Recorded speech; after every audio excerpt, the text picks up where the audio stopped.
Nurjon do'stimiz Kosonsoydan bizni hurmat qilib mana konsertimizga tashrif buyuribdilar. Shu do'stimizga ham rahmat aytamiz.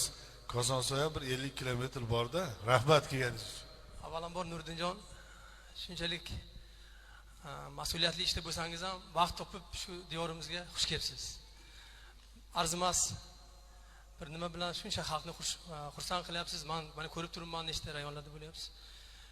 Qolaversa sizga omad tilayman. Ovozingiz bundan ham shirin bo'lsin. Arzimas biz bir korxonamizdan bitta sovg'a olib kelganmiz, qabul qilsangiz. Baxtiyorjon.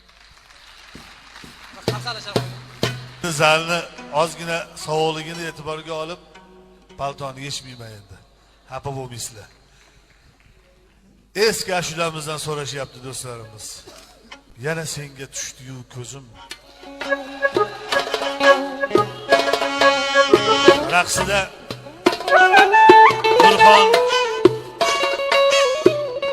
Raqsida Nurxon Mavlonova. Marhamat.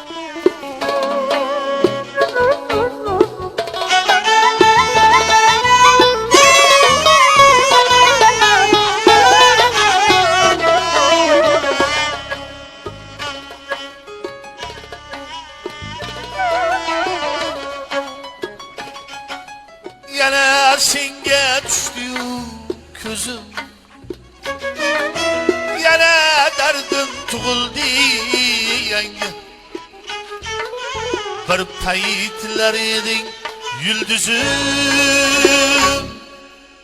Endi kimga yulduzsan jonim?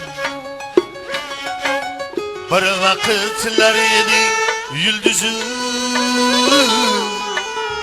Endi kimga yulduzsan jonim? İşanmasdım hech kimga sana. Atar edim begona ko'zda. Kim o'ylabdi o'shanda meni ayrilar deb sendek yulduzdan. Kim o'ylabdi o'shanda meni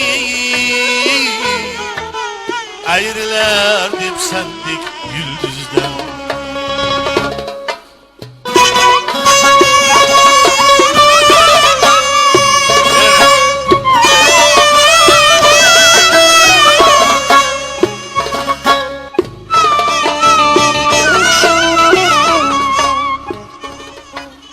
Fakat qolib shirin xotira sendek qizni sevganim qoldi.